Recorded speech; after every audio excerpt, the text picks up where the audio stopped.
Last class में pre wash के लिए हुई थी ना।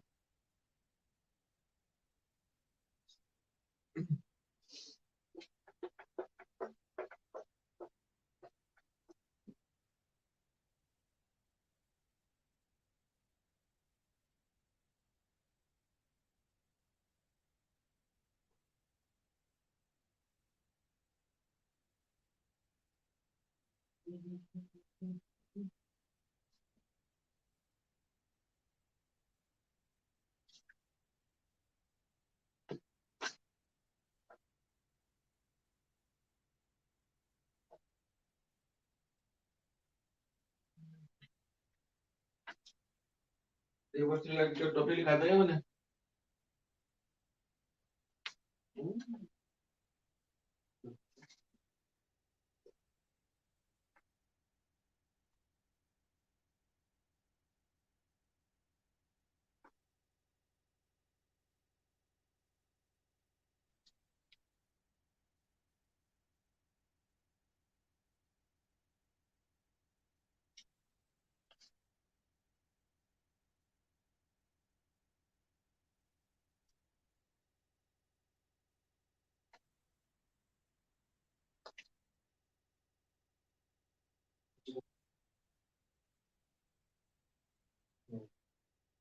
चलो भाई, कोफिशिएंट ऑफ एल ए की, ए आर और टी, इनके बारे में नहीं पता मैंने। ये क्या था भाई? कोफिशिएंट ऑफ एब्जॉर्बेंस, आर क्या था? Coefficient of reflectance. ठीक है ना?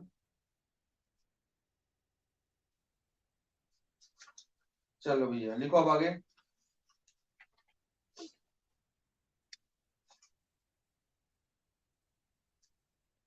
प्री वॉश थ्योरी अच्छे से लिख लिया तुमने?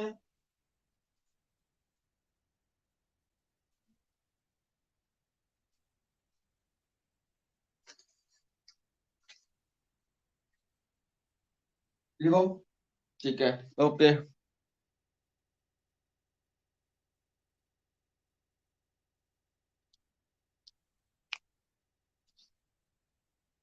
अब देखो, कुछ कुछ चीजें रटने की है तो वो रटनी ही पड़ेगी, उसका अपन कुछ भी नहीं कर सकते।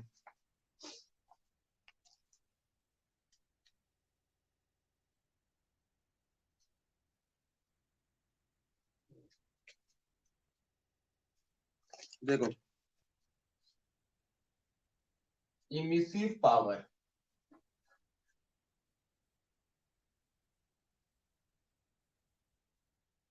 कौन सी पावर है? Emissive power. ठीक है। अब इमिसिव पावर क्या होती है? देखो, द अमाउंट ऑफ, मैं डेफिनेशन लिख रहा हूं, द अमाउंट ऑफ हीट, रटनी है ही तुम्हें ये, radiation emitted by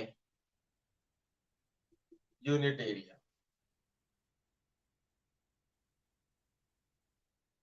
of the surface at ए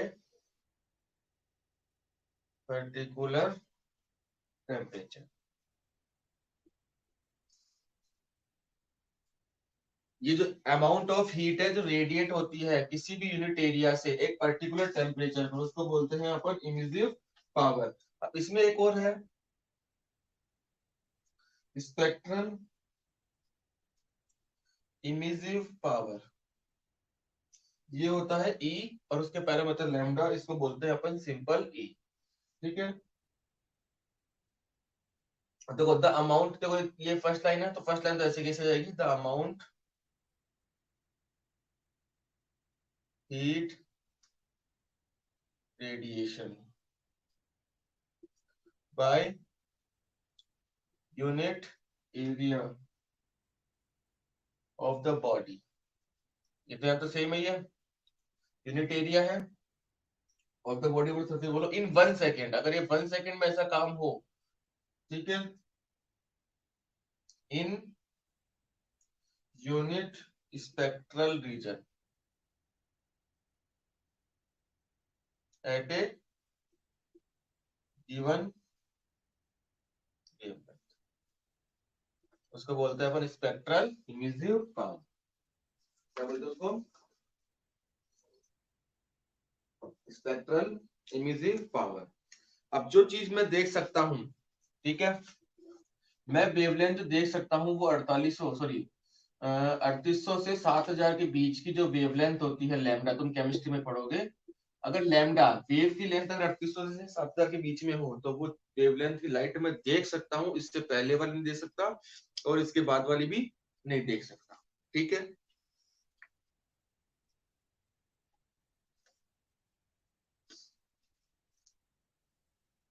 अब एक आती है इमिजिबिलिटी, ठीक है, इसको भी अपन इमिजिव पावर की तरह ई से डिनोट करते हैं, इमिजिबिलिटी, ठीक है।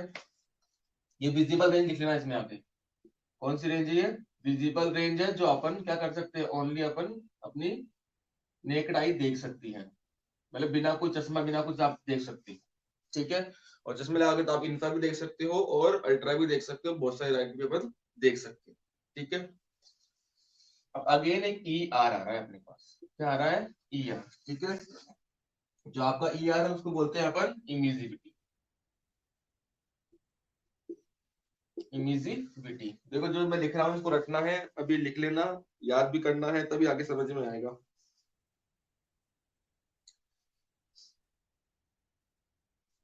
देखो एक तो उसमें ए आर टी वाला जो मैंने करवाया था उसमें ब्लैक बोर्ड लिखवा दिया था अपन ने, ब्लैक बॉडी क्या थी,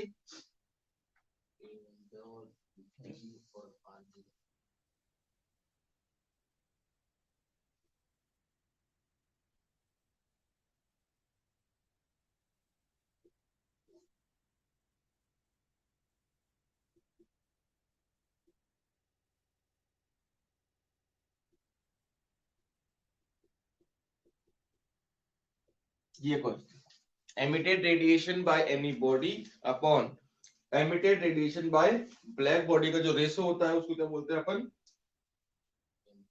इमिजिबिलिटी। It is the ratio of emitted radiation of by any body upon any emitted radiation by black body, ठीक है। ये ब्लैक बॉडी कोई सी भी हो सकती है, जनरल ब्लैक बॉडी भी हो सकती है और कैसी भी हो सकती है, ठीक है। कोई समस्या इसमें, बोलो भाई।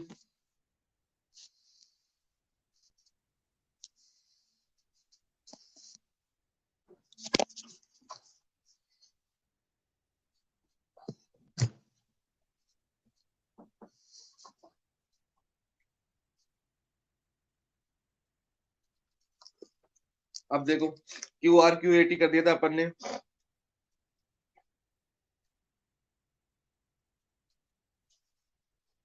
ये जो ब्लैक बॉडी है, अगर मेरे पास आइडियल ब्लैक बॉडी हो तो आइडियल ब्लैक बॉडी के लिए क्या कंडीशन बताई थी मैंने, कि जितना हीट इसके पास एनर्जी आएगी उतनी की उतनी वो क्या कर लेगी, एब्सॉर्ब कर लेगी, ठीक है। और प्लेटिनम ब्लैक मैंने इसका एक एग्जांपल तुम्हें बताया था।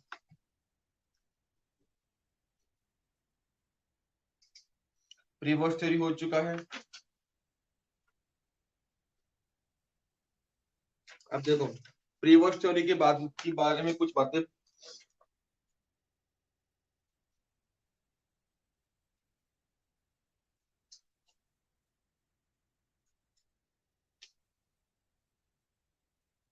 फर्स्ट पहले hot body placed in the hot surrounding क्या होगा, ठीक है, क्वेश्चन नहीं है, अपन को बताना ही है। तो जो भी आज की क्लास होगी वो रटने वाली क्लास होगी, इसमें अपन कुछ नहीं कर सकते।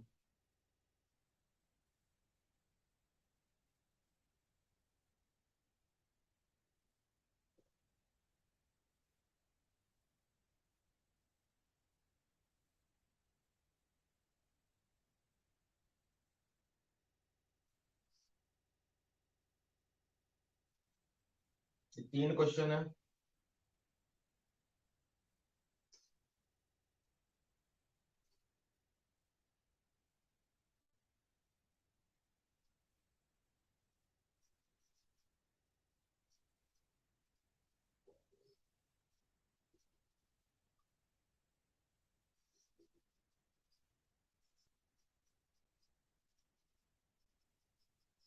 ये तीन चीज बताइए आपको, तीन पॉइंट, इन तीनों पॉइंटों का मतलब क्या है कि एनर्जी हीट रेडिएट ज्यादा होगी कम होगी कि क्या होगा,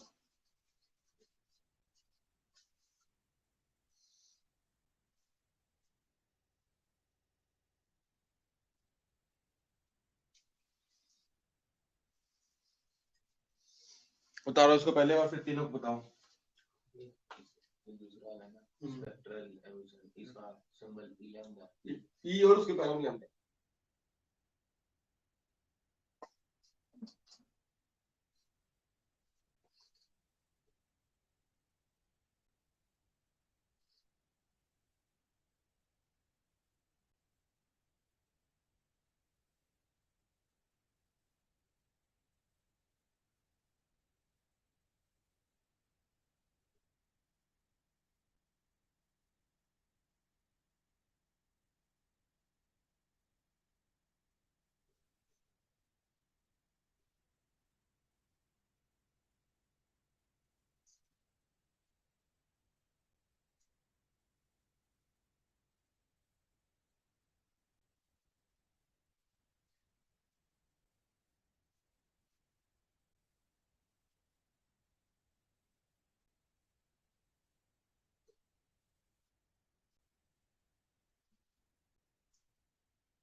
मैथ की क्लास थोड़ी आए। अच्छा, मैथ की छुट्टी।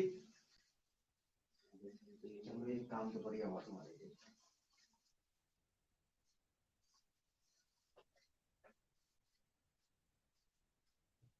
3 दिन छुट्टी। क्या पता, हल्दी तो है ही। 15 का पता नहीं, भैया बुला लो।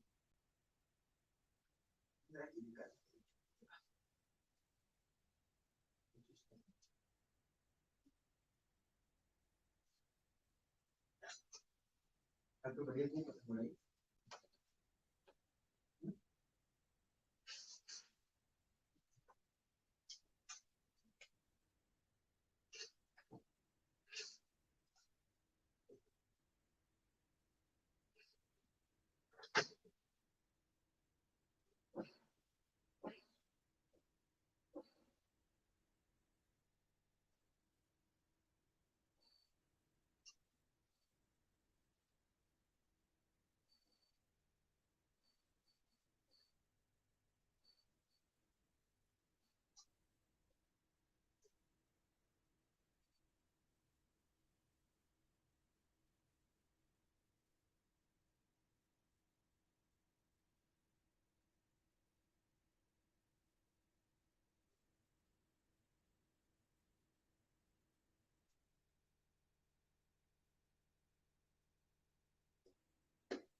फर्स्ट का answer when A hot body placed in the hot surrounding, heat radiate करेगी कि नहीं करेगी? है? देखो मान लो कोल्ड ड्रिंक है, ये कोल्ड ड्रिंक गर्म हो गई और उसको अपन ने गर्मी में बाहर रख दिया, तो कोल्ड ड्रिंक दो काम करेगी, एक तो हीट लेगी भी और एक हीट देगी भी। हमेशा दो काम होते हैं, ध्यान रखना, लेना और दे, ठीक है। तो थर्ड वाला है, अगर दोनों का टेम्परेचर सेम है तो उसमें क्या है, जितनी हीट वो ले रहा है उतनी हीट वो वापस दे रहा है, इसका टेम्परेचर क्या है, सेम, ठीक है। जितनी ले रहा है उतनी दे रहा है, तो वो उसका टेम्परेचर क्या है, सेम। अगर लेने वाला ज्यादा और देने वाला कम तो टेम्परेचर बढ़ रहा है, यानी सेकंड केस, ठीक है। तो ये केस का मतलब ये है कि इसमें हीट रेडिएट और हीट एमिटेड, हीट रेडिएट और हीट, देखो ये तो मैंने लिखा रेडिएट, ये लिखा है मैंने एमिटेड। रेडिएट मतलब, एमिट मतलब निकलना, ठीक है, दो चीजें हैं। हैं? हाँ वो अलग है, हाँ वो लगभग सेम ही, लेकिन वो अलग चीज है, उसके फॉर्मूले अलग है, ठीक है। कोई डाउट इनमें, उतार लिया, चैप्टर खत्म होने वाला है, चेक कर लेना, चेक करना बुक को, एनसीईआरटी। अब कई बार छोटे मोटे टॉपिक पढ़ जाते हैं, बच जाते हैं, फिर बड़े बड़े टॉपिक टाइप में अलग अलग एक्स्ट्रा पढ़ाते हैं, बच जाती है, तो वो चीज एक बार तुम देख लेना। देखो जैसे ये एमिट होता है वैसे ही क्या होती है बॉडी, देखो इसमें एमिशन और रेडिएशन दो चीज है। एमिशन जो होता है, एमिटेड, एमिट और रेडिएशन एक ही चीज है कि अलग अलग है? अगर अपन जनरली देखें तो ये रेडिएशन और ये एमिटेड एक ही बात है कि अलग अलग बात?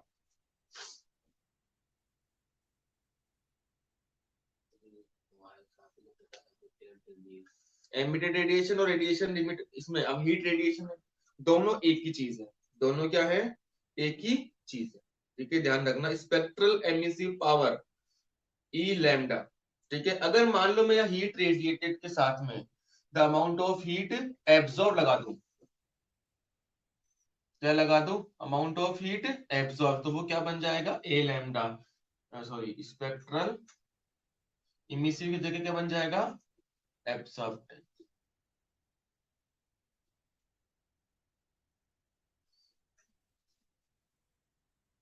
स्पेक्ट्रल,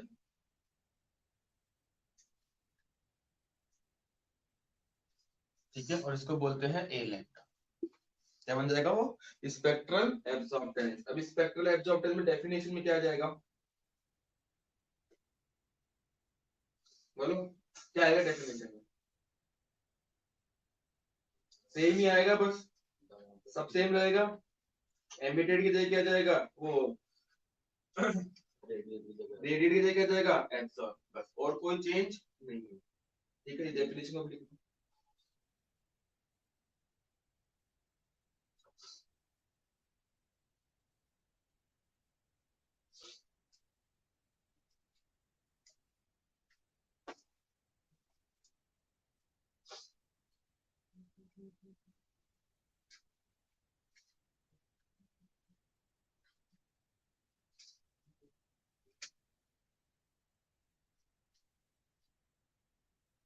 डेफिनेशन, एटी की डेफिनेशन, या फिर इसको लिख लो, हाँ स्पेक्ट्रल एब्जॉर्बटेंस।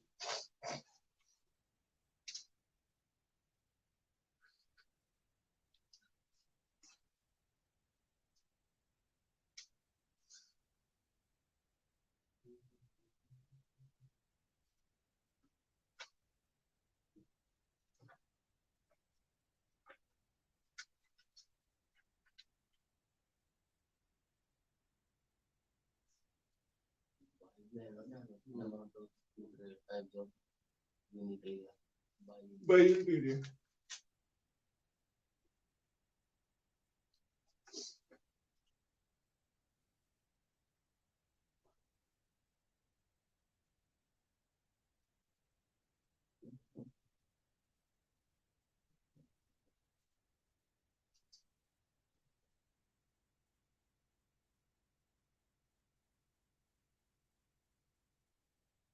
वन यूनिट स्पेक्ट्रम मतलब स्पेक्ट्रल रीजन मतलब जिस रीजन में अपन देख रहे हैं, यानी वेवलेंथ कांस्टेंट होनी चाहिए।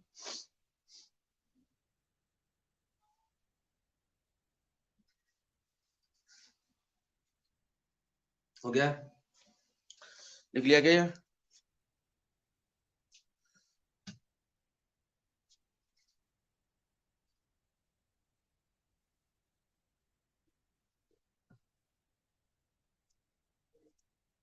कौन सी है तीनों? नहीं आएगा समझ में तुम्हें?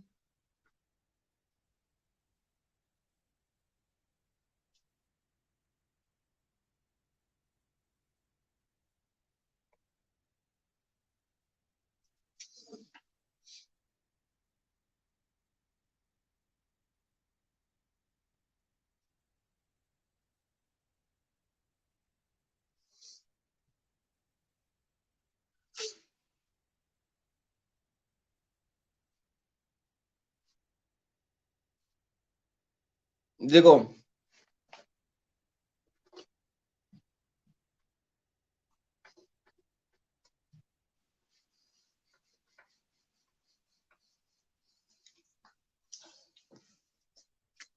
मान लो सराउंडिंग का टेम्परेचर है 500 डिग्री सेंटीग्रेड, इसका टेम्परेचर 250 है, तो ये भी हॉट है और सराउंडिंग भी हॉट है। तो ये बॉडी दो काम करेगी, एक तो हीट क्या करेगी, एब्जॉर्ब करेगी, और ठीक है, एब्जॉर्ब तो करेगी जो करेगी, और ये हीट रेडिएट भी करेगी। ठीक है, और इसका फाइनली जो टेम्परेचर है वो बढ़ जाएगा, क्यों, लेने वाले ज्यादा होंगे, बाहर रिलीज करने वाला कम होगा। लेगी भी, दोनों काम करेगी, लेकिन दोनों काम में ज्यादा काम कौन सा होगा, लेने का। ठीक है, टेम्परेचर ज्यादा है, बाहर में जाना है, बाहर के पार्टिकल्स वाइब्रेट करेंगे, अंदर वाले को करेंगे, तो अंदर वाले तो थोड़े ठंडे तो कम रेडिएट होंगे, होंगे, टेम्परेचर देंगे ना अपने आसपास वाले मॉलिक्यूल्स को, उनके पास तो इधर ही तो है। अब यहाँ पे जरूर है साइड जितने भी टेम्परेचर में सबका मॉलिक्यूल्स के टेम्परेचर में सबका 500 डिग्री हो, ये जरूरी ना, 500 डिग्री तो जरूरी ना सबका ही हो, कुछ ऐसे भी होंगे, तभी तो इसका फाइनल टेम्परेचर बढ़ता है, कुछ कुछ ही रहते हैं वो। ठीक है, दोनों काम होते हैं, अपन को लगता है कि एक ही काम होता है, लेकिन होते दोनों काम। ठीक है, अगर मान लो ये 500 हो और ये 250 हो सराउंडिंग, ठीक है, तो क्या होगा, ये हीट रेडिएट भी करेगा और लेगा भी, दोनों काम करेगा, बट ज्यादा क्या करेगा, रेडिएट करेगा। ठीक है, दोनों काम होते हैं। अगर दोनों का टेम्परेचर 500 500 हो जाए तो ये बॉडी देगी भी और लेगी भी। ठीक है, जितना देगी उतना ले लेगी, तो टेम्परेचर क्या रहेगा, सेम। ठीक है बेटा, आगे समझ में?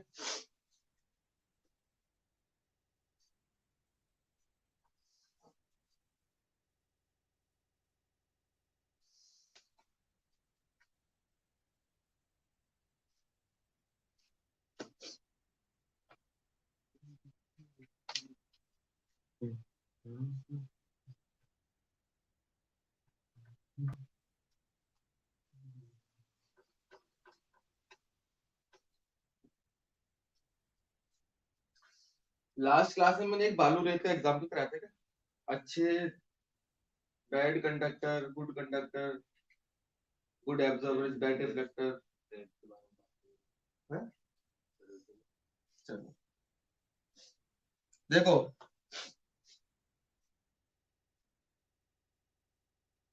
अब है किरचॉफ्स लॉ। वैसे तो यहाँ इतना परेशान नहीं करेगा, लेकिन 12th में बहुत परेशान करेगा। अभी तो रट के काम चल जाएगा और एग्जाम पे समझ लेकिन 12th में बहुत परेशान करेगा ये। ठीक है, अभी कुछ और कह रहा है, 12th में कुछ और कह रहेगा, जो अभी अपन कह रहे हैं उनका अपन उनकी बात करते हैं। उसने क्या कहा, अभी अपन ने ई लैम्डा पढ़ा और अपन ने अभी ए लैम्डा पढ़ा, इन दोनों का रेशो हमेशा क्या रहता है, कांस्टेंट, हमेशा क्या रहता है, कांस्टेंट। और इस कांस्टेंट जो रेशियो होता है वो किसके बराबर होता है, उसने कहा कैपिटल ई लैम्डा। ये स्मॉल ई लैम्डा था, और ये किसके बराबर होता है, कैपिटल ई लैम्डा। और कैपिटल ई लैम्डा को बोला उसने स्पेक्ट्रल इमिसिव पावर। कौन सी पावर है ये, स्पेक्ट्रल इमिसिव। कहीं लिखा था क्या पहले अपन ने, ये स्पेक्ट्रल इमिसिव पावर है,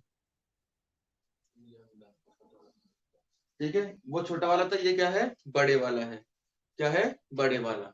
और ये बड़े वाला है, इसका मतलब ये किसका है, बीपी का है, मतलब ब्लैक बॉडी का। किसका है, ब्लैक बॉडी का। बट अपन को डिटेल में नहीं जाना, अपन को इतना पता है E lambda is proportional A lambda. ये कांस्टेंट है वो तो, ये तो कांस्टेंट है, तो ये इसके प्रोपोर्शनल में हो गया। यानी जितना ज्यादा बॉडी एब्जॉर्ब करेगी उतना ही ज्यादा क्या करेगी, ये क्या है, रेडिएट। ये तो एब्जॉर्ब करने वाला आइटम था और ये रेडिएट करने वाला आइटम था।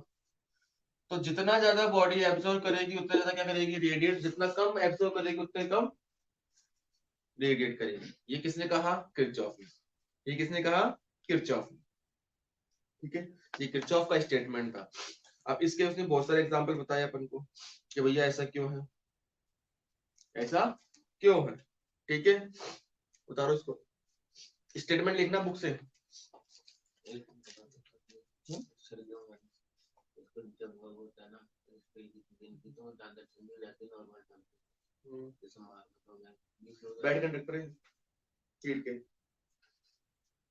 और लकड़ी नहीं होती, पची कुछ कर देगी और उनके बाद बिल्कुल बैड कंडक्टर हीट है तो।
देखो, मान ये हो गया, ये कब इसके एग्जांपल वगैरह है।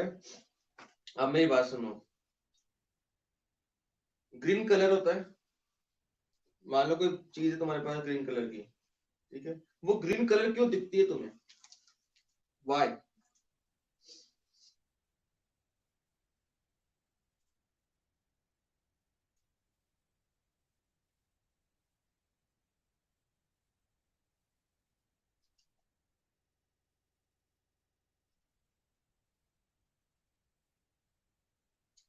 इसके साथ बताऊं, वो ग्रीन कलर तुम्हें इसलिए दिखती है क्योंकि वो लाइट जब आती है किसी बॉडी के पास, कोई लाइट किसी के पास आती है तो वो ग्रीन कलर को तो रिफ्लेक्ट करेगी। ग्रीन कलर को तो क्या करती है वो, रिफ्लेक्ट और ट्रांसमिट करती है, और बाकी सब कलर को क्या कर लेती है, वो एब्सॉर्ब कर लेती है। बाकी सब कलर को वो क्या कर लेती है, एब्सॉर्ब कर लेती है। इसलिए वो बॉडी आपको ग्रीन दिखती है। ठीक है, ऐसा नहीं है कि तुमने कलर कर दिया तो ऐसा हो गया।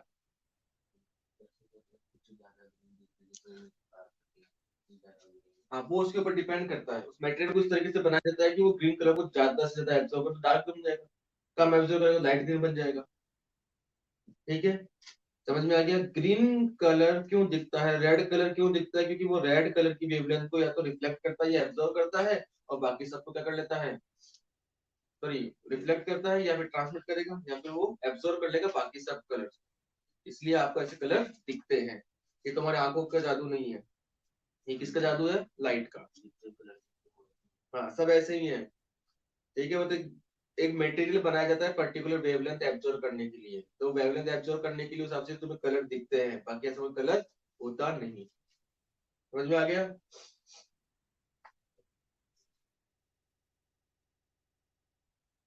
कोई दिक्कत है।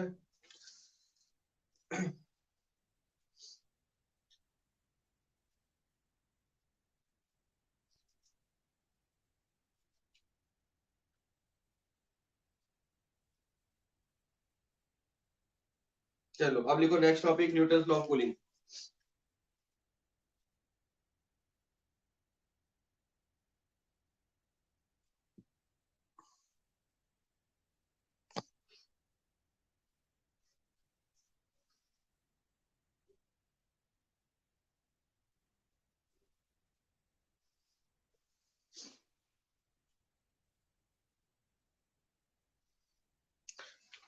देखो पहली चीज तो न्यूटन लॉ ऑफ कूलिंग से पढ़ने से पहले इसके दो लॉ आएंगे, एक न्यूटन लॉ ऑफ कूलिंग और एक कुछ एक्स्ट्रा ही आएगा। न्यूटन लॉ ऑफ कूलिंग के ड्रॉबैक है, इन काम का भी यही है।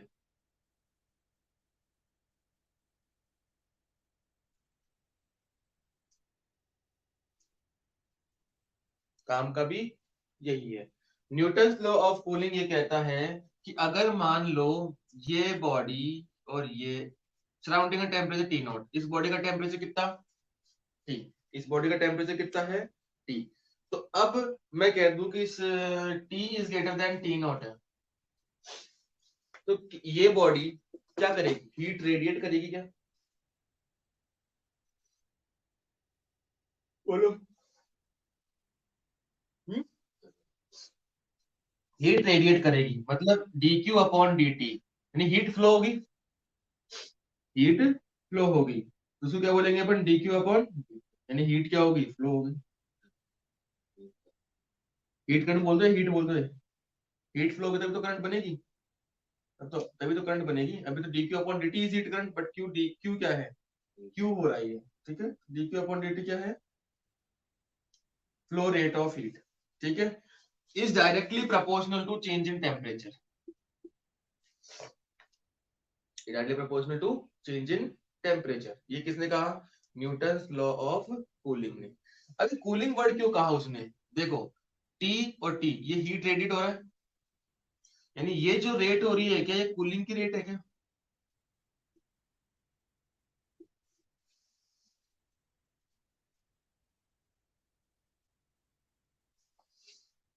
क्या ये कूलिंग की रेट है क्या, हीट फ्लो हो रहा है लेकिन उसकी वजह से क्या हो रहा है, बॉडी कूल हो रही है क्या पहले से, एक ही बात बोल सकता हूं मैं, इसलिए इसे नाम दिया न्यूटन लॉ ऑफ कूलिंग।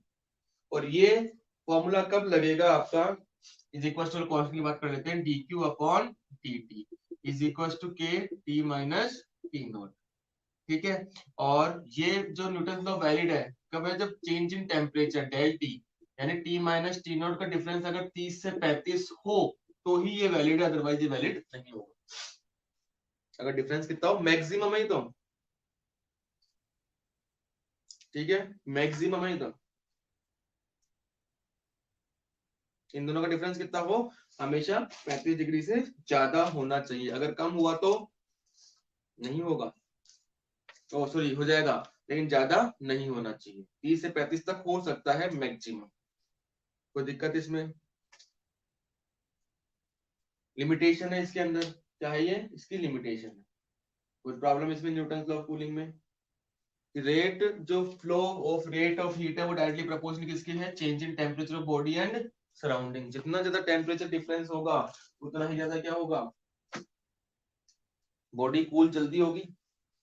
गर्मियों में चाय रखो एक तो बाहर, और एक सर्दियों में रखो, किसमें ज्यादा होगा, ठंडी ज्यादा, जल्दी ठंडी किसमें होगी, सर्दियों में, क्यों, बहुत कम है, यानी कि टेम्परेचर डिफरेंस ज्यादा है, टेम्परेचर डिफरेंस ज्यादा है इसलिए वो कूल ज्यादा होती है, चाय का तो वही है, समझ में आ गया। गर्मियों में क्या होता है, सराउंडिंग टेम्परेचर और उस चाय के टेम्परेचर में ज्यादा डिफरेंस नहीं होता, इसलिए कोई दिक्कत वाली बात नहीं। उतार लो इसको।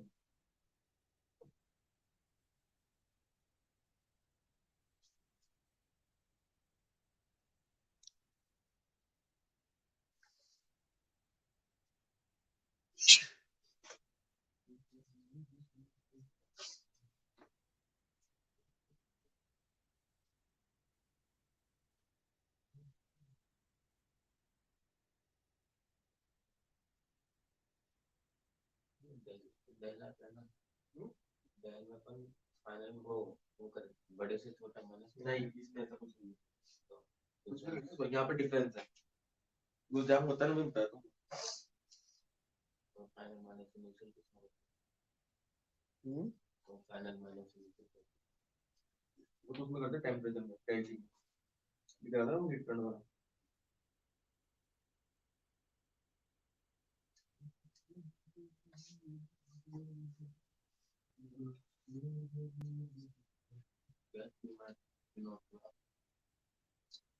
हाँ, 30 से 35।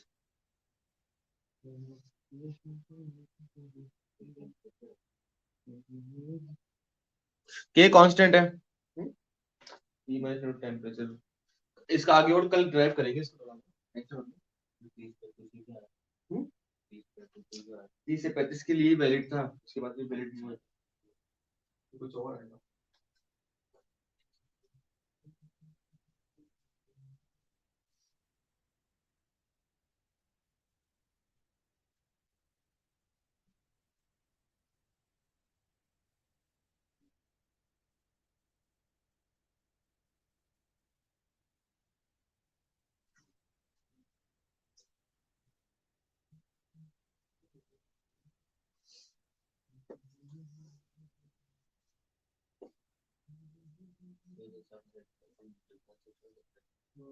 तो जैसे भी यहाँ पे लिखा था dt by dt, तो जब हमारे पास q t की टर्म होगा तब लिखना चाहिए, तो किसी और दूंगा तो इंटीग्रेशन में भेज सकता है, dt उधर भेज दूंगा मैं, कल आएंगे। हो गया क्या, के कांस्टेंट है,